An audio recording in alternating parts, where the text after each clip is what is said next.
ನನ್ನದಾದಂತಹ ರೂಪವನ್ನು, ನನ್ನದಾದಂತಹ ರೀತಿಯನ್ನು ಕಣ್ಣಂತಹ ನೀನು ನಾನು ಎಲ್ಲಿಗೆ ಹೊರಟಿದ್ದೇನೆ ಎನ್ನುವುದನ್ನು ಕೇಳುತ್ತಾ ಇದ್ದೀಯಲ್ಲ. ಹೌದು ತಾಯೇ, ನಾನೆಲ್ಲಿಗೆ ಹೋಗುತ್ತಾ ಇದ್ದೇನೆ, ಯಾಕಾಗಿ ಹೋಗುತ್ತಾ ಇದ್ದೇನೆ ತಿಳಿಯದವಳೇ ನೀನು ಹೇಳು. ನನ್ನನ್ನು ನೋಡಿದಾಗಲೇ ನಿನಗೆ ಗೊತ್ತಾಗಬೇಕಲ್ಲ. ಯುದ್ಧಕ್ಕೆ ಹೋಗುವ ಸಿದ್ಧತೆ ಕಂಡಿದ್ದೇನೆ ನಾನು, ಆದರೆ ಯಾರೊಡನೆ ಯುದ್ಧ ಅಂತ ಗೊತ್ತಾಗ್ಲಿಲ್ಲ ಅಲ್ಲ. ಲಂಕೆಯಲ್ಲಿ ಯುದ್ಧ ಆಗುತ್ತಾ ಇರುವುದನ್ನು ನೀನು ಬಲ್ಲೆ. ನಿಜ. ಹಾಗಂದ ಮೇಲೆ ನಾನು ಹೊರಟ ಯುದ್ಧ ಯಾರೊಂದಿಗೆ ಎನ್ನುವುದು ನಿನ್ನ ಪ್ರಶ್ನೆ. ಅಮ್ಮ, ತಪ್ಪಲ್ಲ ತಾಯಿ. ನಮ್ಮ ತಂದೆಯವರು ಯಾರು? ವಿಭೀಷಣ ದೇವರು. ಹೌದು, ಅಧರ್ಮ ಮಾಡಿದವರು ಸ್ವಂತ ಅಣ್ಣನೇ ಆದರು. ಧಿಕ್ಕರಿಸಿ ರಾಮನನ್ನು ಸೇರಿಕೊಳ್ಳುತ್ತೇನೆ ಎನ್ನುವ ಹಾಗೆ ಹೋದವರು ಅವರು. ಅಂಥವರ ಮಗನಾಗಿ ನನಗೀಗ ಎರಡು ಆಯ್ಕೆಗಳಿವೆ. ಒಂದು, ರಾವಣ ಪಕ್ಷದಿಂದ ರಾಮನ ವಿರುದ್ಧ ಯುದ್ಧ ಮಾಡುವುದು. ಇನ್ನೊಂದು, ರಾಮನ ಪಕ್ಷದಿಂದ ನಮ್ಮದೇ ಸೈನ್ಯದವರ ಮೇಲೆ ಯುದ್ಧವನ್ನು ಮಾಡುವುದು. ಅಮ್ಮ, ನಾನು ಮೊದಲನೇ ಆಯ್ಕೆಯನ್ನು ಆಯ್ಕೆ ಮಾಡಿಕೊಂಡಿದ್ದೇನೆ. ನನ್ನ ಸಂಗ್ರಾಮ ಯಾರೊಂದಿಗೆ? ಆ ಶ್ರೀರಾಮಚಂದ್ರನೊಂದಿಗೆ. ಉತ್ಪನ್ನದ ಋಣವನ್ನು ತೀರಿಸುವುದಕ್ಕಾಗಿ ದೊಡ್ಡಪ್ಪನಿಗೆ ಮಾತನ್ನು ಕೊಟ್ಟಿದ್ದೇನೆ. ಅವರಿಂದ ರಣವೀಡವನ್ನು ಸ್ವೀಕರಿಸಿದ್ದೇನೆ. ಯುದ್ಧಕ್ಕಾಗಿ ಹೊರಡಬೇಕು. ಆಶೀರ್ವಾದವನ್ನು ಮಾಡುತ್ತಾರೆ. ಆಶೀರ್ವಾದ ಮಗನೇ ಮಗನೇ ರಾಮನ ಕೂಡೆ ಕಡಬೆ ಕೇಳು ಬಿಗಡವಿ ಕವಿಯಾತ ನೊಡನಿಂದು ತರಬೆ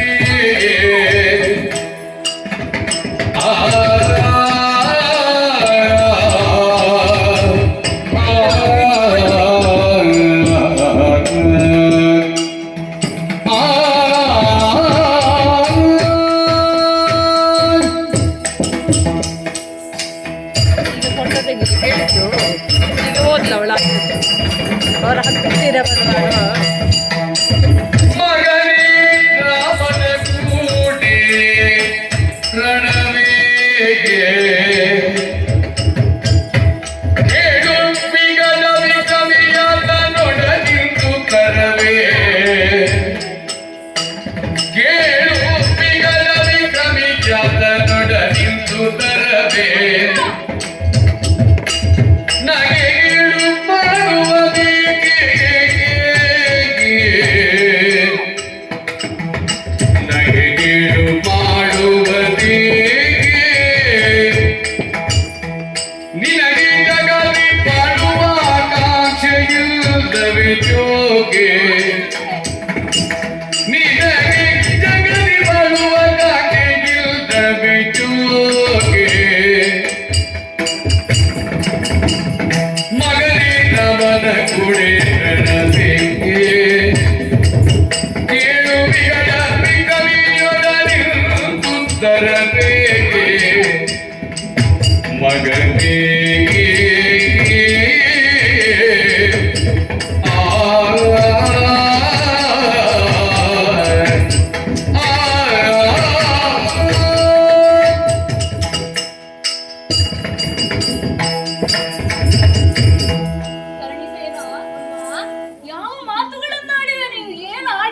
ಯುದ್ಧಕ್ಕಾಗಿ ಹೋಗುತ್ತಾ ಇದ್ದೇನಮ್ಮ ಶ್ರೀರಾಮನ ಜೊತೆಯಲ್ಲಿ.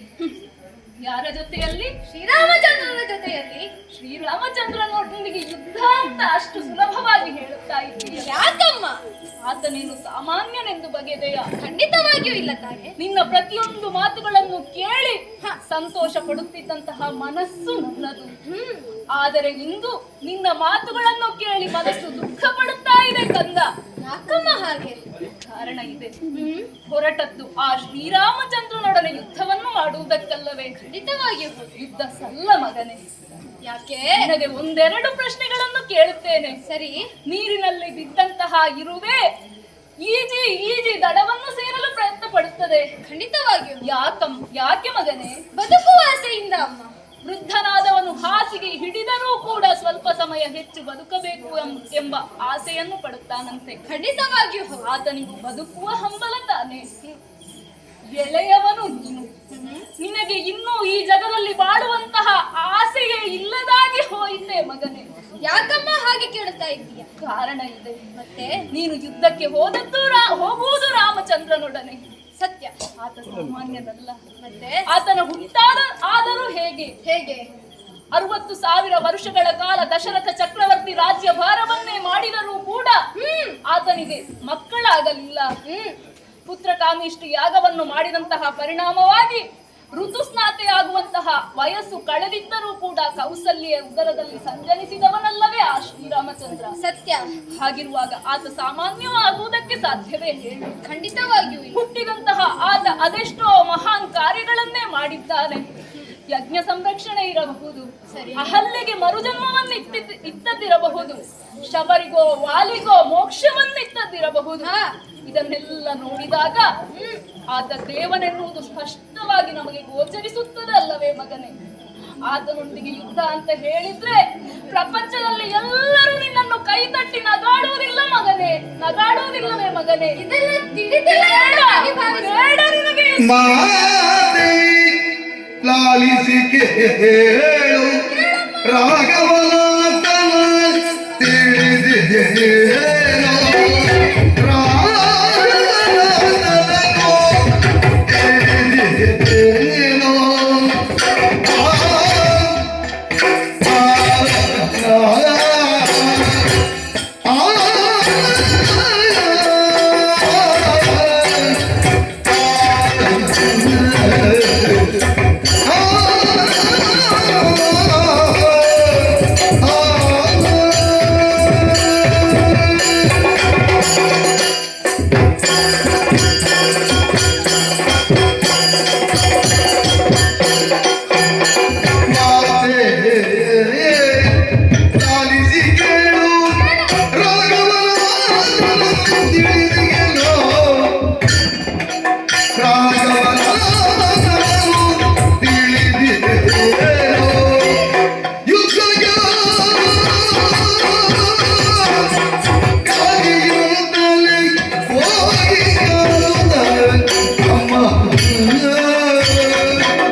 ಶ್ರೀರಾಮಚಂದ್ರನೊಂದಿಗೆ ಯುದ್ಧವನ್ನು ಮಾಡುತ್ತಾ ಇದ್ದೀಯಾ?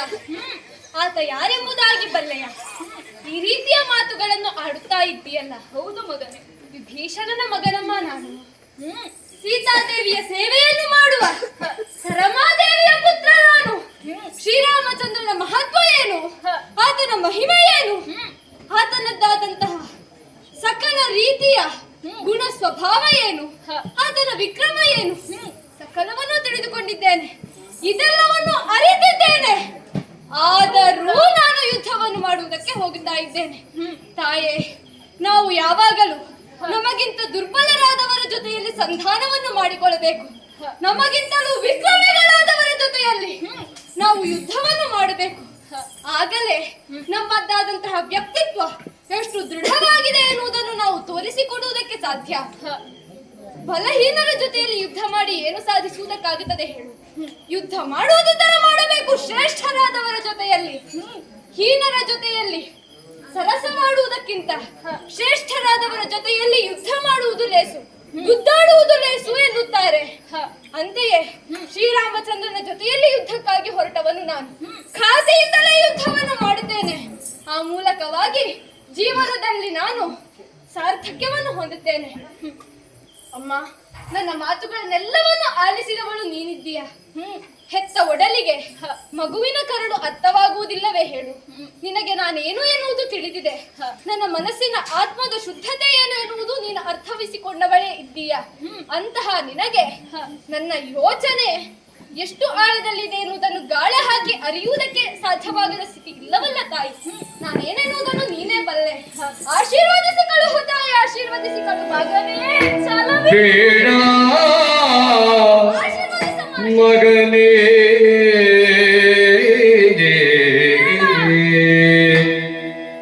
ಬೇಡ ಮಗನೇ, ಚಲವ ಬಿಡು ಬಿಡು, ಚಲವ ಬಿಡು ಬಿಡು ಮಗನೇ.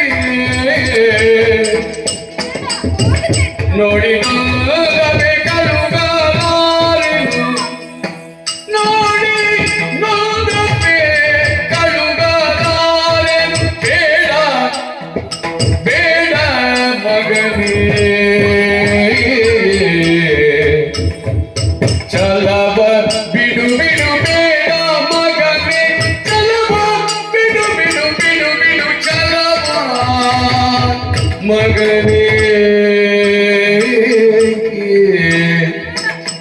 ಮಗನೇ.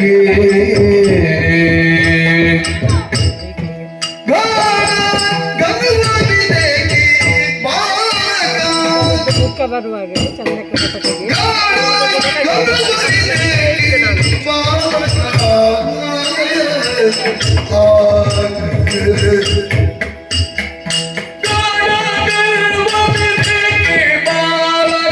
ವಿಡಿಯೋ ಫುಲ್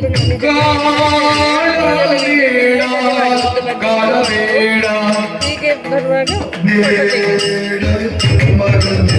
ಚಲವಾ ಬಿಡು, ಚಲವಾ ಬಿಡು, ಚಲವಾ ಬಿಡು ಬಿಡು.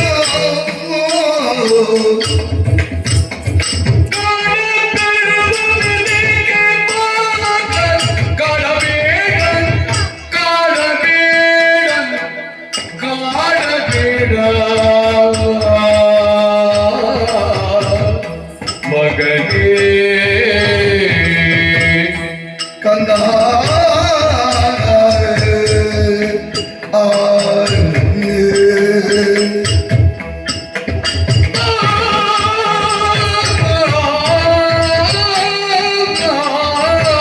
ಮಗನೇ ಮಗನೇ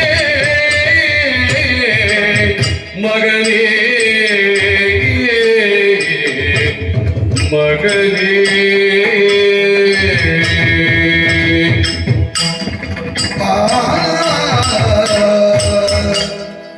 ಕೊಡು ತಾಯಿ. ಯಾಕೆ ಈ ರೀತಿಯಾಗಿ ಹಠವನ್ನ ಮಾಡುತ್ತಾ ಇದ್ದೀಯ? ಧರ್ಮಿಸೇನ, ಅಮ್ಮ, ಹೆತ್ತ ಕರುಳು ನನ್ನದ್ದು ನಿನ್ನನ್ನು ಯಾಕೆ ಈ ರೀತಿಯಾದಂತಹ ಹಠವನ್ನು ಮಾಡುತ್ತಾ ಇದ್ದೀಯ? ಅರ್ಥವಾಗುತ್ತಾ ಇಲ್ಲ ನನಗೆ. ಯಾಕಮ್ಮ ಈ ರೀತಿಯಾಗಿ ಎಲ್ಲ ಆಡುತ್ತಾ ಇದ್ದೀಯ? ಸಣ್ಣ ಮಗುವೊಂದನ್ನು ತಾಯಿ ಊಟ ಮಾಡಿಸುತ್ತಿರುವಂತಹ ಸಂದರ್ಭದಲ್ಲಿ ರಾತ್ರಿಯಲ್ಲಿ ಹುಣ್ಣಿಮೆಯ ಚಂದ್ರನನ್ನು ತೋರಿಸಿ ಹೇಳುತ್ತಾಳಂತೆ, ನೀನು ಈ ಬಟ್ಟಲಿನಲ್ಲಿರುವಂತಹ ಅನ್ನವನ್ನು ಪೂರ್ತಿಯಾಗಿ ಉಂಡರೆ ಚಂದ್ರಮನನ್ನು ತೋರಿಸುತ್ತೇನೆ, ತಂದು ಕೊಡುತ್ತೇನೆ ಎಂಬುದಾಗಿ.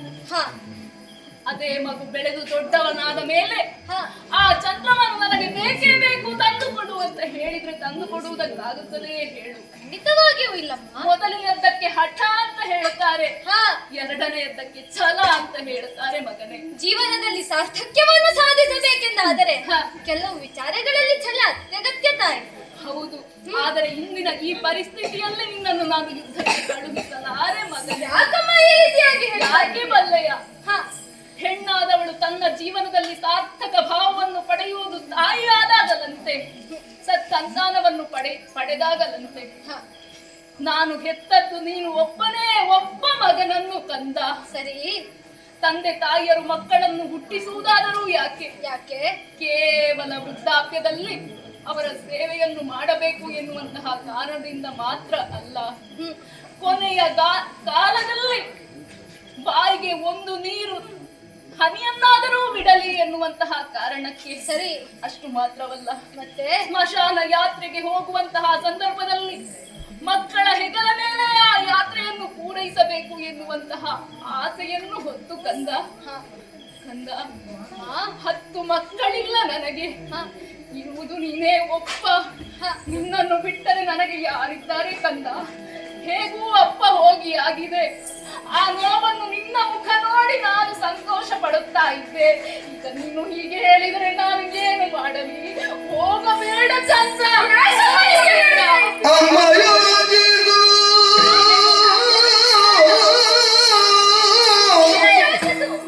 ನಿನಗಿದು ಸಾಮರ್ಥ್ಯವೇ. ಅಮ್ಮ ಯೋಚಿಸು, ಅಮ್ಮ ಯೋಚಿಸು, ನಿನಗಿದು ಸಾಮರ್ಥ್ಯವೇ. ಧರ್ಮದ ನೆಲೆಯ ರೀತಿಯುಂಟು ನುಡಿವೆ. ಧರ್ಮದ ನೆಲೆಯ ರೀತಿಯುಂಟು ನುಡಿವೆ. ಕರ್ಮ ಬಂಧನವಿದು ಕುಂಡಲಕಾಗೆ.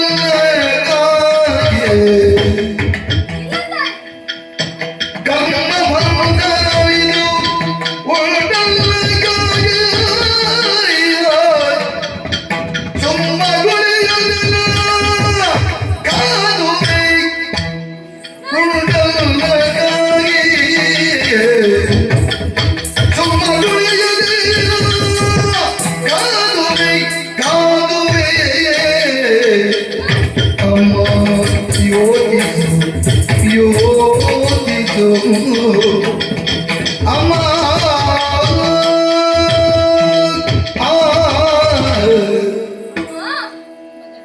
ಈ ರೀತಿಯಾಗಿ ಕಣ್ಣೀರು ಹಾಕಿ ನನ್ನನ್ನು ದಿಕ್ಕು ತಪ್ಪಿಸಬೇಕು ಎನ್ನುವ ಹಾಗೆ ಭಾವಿಸುತ್ತಾ ಇದ್ದೀಯಾ ಅಮ್ಮ? ಈ ರೀತಿಯಾದ ವರ್ತನೆ ನಿನಗೆ ಶೋಭೆಯೇ ಹೇಳು. ವೀರ ಮಾತೆ ನೀನು, ಒಬ್ಬ ಯೋಧನನ್ನು ಹಳೆದಾಕೆ ನೀನು. ನಿನ್ನ ಬಾಯಲ್ಲಿ ಈ ರೀತಿಯಾದ ಮಾತುಗಳು ಬರಬಹುದೇ ತಾಯಿ? ಒಮ್ಮೆ ನೀನೇ ಸರಿಯಾಗಿ ಯೋಚಿಸು. ತಂದೆ ಏನು ಮಾಡಿದ್ರು ಎಂಬುದಾಗಿ ನೀನೇ ಯೋಚಿಸು. ತಮ್ಮ ಅಣ್ಣನನ್ನು ಧಿಕ್ಕರಿಸಿ ನಡೆದರು ಧರ್ಮಕ್ಕಾಗಿ ತಾಯೇ. ಅದರಲ್ಲಿ ನಾವು ಕುಂದನೆಣಿಸಬಾರದು. ನಾವದನ್ನು ಅರ್ಥ ಮಾಡಿಕೊಳ್ತೇವೆ.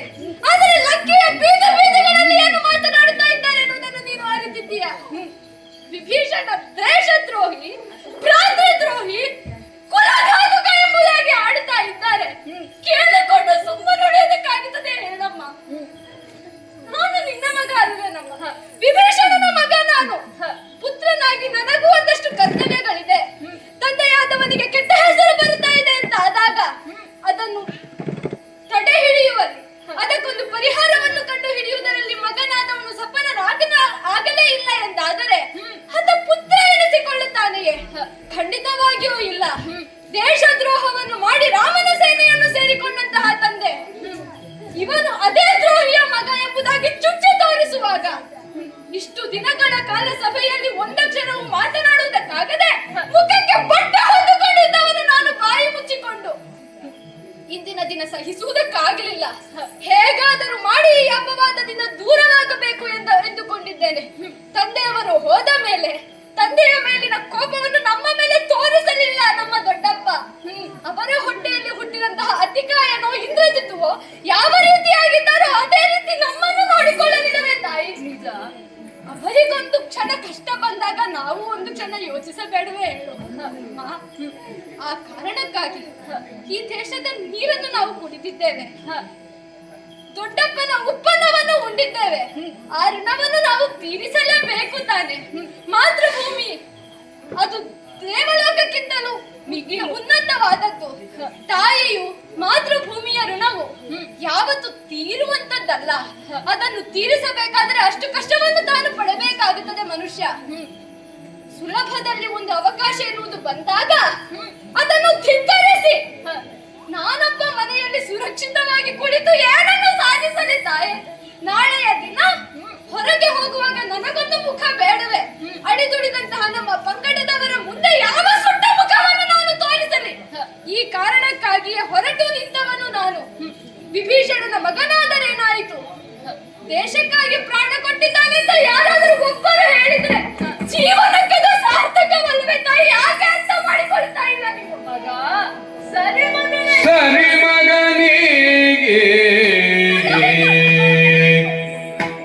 ಸರಿ ಮಗನಿ ರಾಮಸೇನೆಯು ನಿನ್ನ ಪಿತಗಾಯ್ತು. ರಾಮಸೇನೆಯು ನಿನ್ನ ಪಿತಗಾಯ್ತು. ಧರಣಿ ಜಯ ಸೇವೆಯಲಿ ನಾ ಧನ್ಯಳಾಗಿಗೆನು. ಧರಣಿ ಜಯ ಸೇವೆಯಲಿ ನಾ ಧನ್ಯಳಾಗಿಗೆನು. ಧನ್ಯಳಾಗಿಗೆನು. ಧನ್ಯಳಾಗಿಗೆನು. ಚಿಕ್ಕ ಮಾಡ್ಬೇಡ ಆಯ್ತಾ, ಅಡ್ಡ ಹಿಡ್ದೆ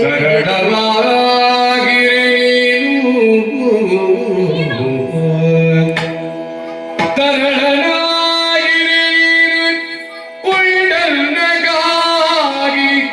ಕೈಗೊಂಡ ಕಾರ್ಯವೇ ಭೂಷಣ.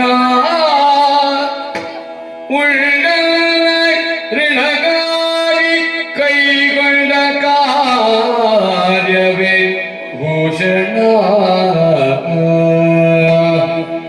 ಮೇರೆ ಮಗನೇ ತತ್ವಮತಿ ಎಂಬುದನ್ನು ನೀ ಬಲ್ಲೆ. ಮೇರೆ ಮಗನೇ ತತ್ವಮಸಿ ಎಂಬುದನ್ನು ನೀ ಬಲ್ಲೆ. ನೀನೇ ಬಲ್ಲೆ. ತರಣಿ ಕುಲದ ರಣದಿ ಮೆಟ್ಟಿದುದಲಿ. ತರಣಿ ಕುಲದ ರಣದಿ ಮೆಟ್ಟಿದುದಲಿ. ವಸುಧರೆಯ ಅನುಪಮವಾದ ಕೀರ್ತಿಯನ್ನು ಪಡೆ. ವಸುಧರೆಯ ಅನುಪಮವಾದ ಕೀರ್ತಿಯನ್ನು ಪಡೆ ಮಗನಿಗೆ. ಎಂದು ಹರಸಿದಳು ಸಾತ್ವೀಸರಮೇ. ಸರಿ ಮಗನೇ ರಾಮ ಸೇವೆಯು ನಿನ್ನ ಪಿತಗಾಯಿತು. ಧರಣಿಯ ಸೇವೆಯಲ್ಲಿ ಧನ್ಯಳಾಗಿರು. ತರಣನಾಗಿರೆ ನೀನು ಮುಂಡಲ್ಲಗಾಗಿ ಕೈಗೊಂಡ ಕಾರ್ಯವೇ ಭೂಷಣ. ಮನೆ ಮಗನೇ ರತ್ನಮದಿಯೆಂಬುದನ್ನು ನೀ ಬಲ್ಲೆ. ಹರಣೆ ಕುಲಜರ ರಣದಿ ಮೆಚ್ಚಿದುದರಿ. ವಸುಧರೆಯೊಳನುಪಮವಾದ ಕೀರ್ತಿಯನ್ನು ಪಡೆಯೆಂದು ಹರಸಿದಳು ಸಾಧ್ವಿ ಸರ್ವೇ. ಮಗನೇ ರಾಮ ಸೇವೆಯು ನಿನ್ನ ಪಿತಗಾಯಿತು. ಆ ಆ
ಕಂದ, ಸರಿಯಮ್ಮ. ಹೆಮ್ಮೆಯಾಗುತ್ತಾ ಇದೆ.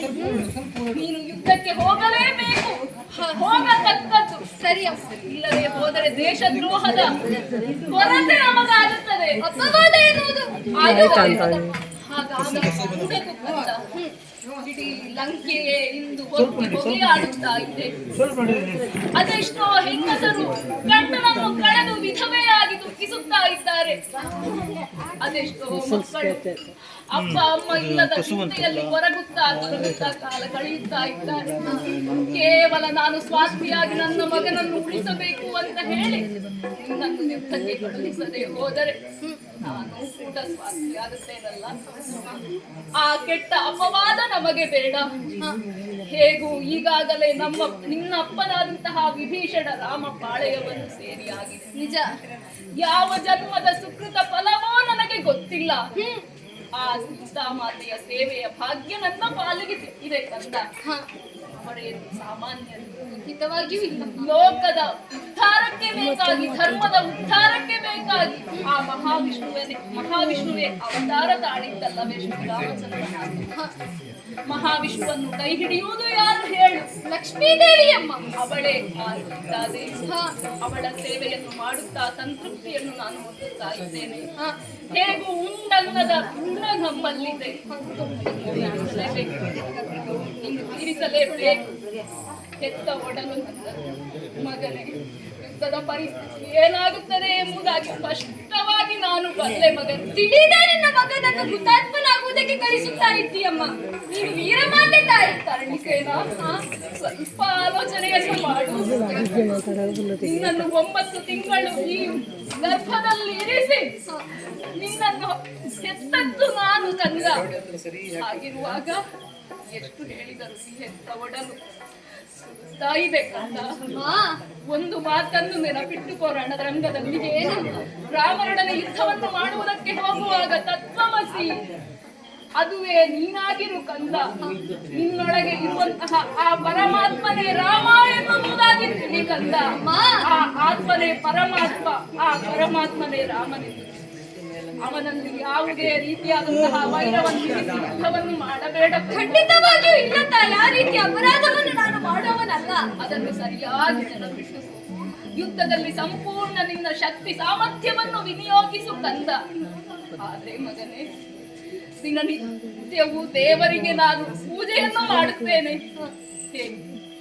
ಇಲ್ಲಿ ಕಾಣುತ್ತಿರುವಂತಹ ಪುಷ್ಪವನ್ನು ಸಮರ್ಪಿಸಿ ಇಂದು ಮಾಡುತ್ತೇನೆ ಕಂದ. ಆ ರಾಮನ ಪೂಜೆಯನ್ನು ನಾನು ಮಾಡುತ್ತೇನೆ.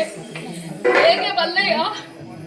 ನನ್ನ ಕರುಳ ಬಳ್ಳಿಯಲ್ಲಿ ಅರಳಿ ನಿಂತಹ ಕುಸುಮ ನೀರು ನಿನ್ನನ್ನು ಸಮರ್ಪಿಸಿ ಪೂಜೆಯನ್ನು ಮಾಡುತ್ತೇನೆ ಮಗನೇ.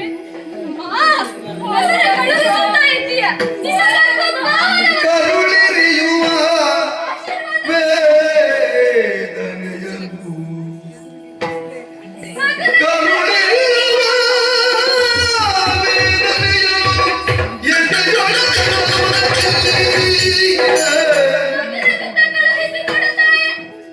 ಬಿಸು ಸುಯ್ಯುವುದ ಬಿಸು ಸುಯ್ಯುವುದ ನಗುವ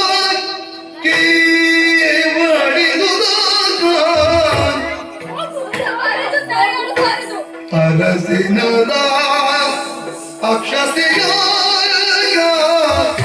ಸುರಿದುದಾಗ ಹರದಿ ಹಣಿಗೆ ತಿಲಕವಲಿಟ್ಟು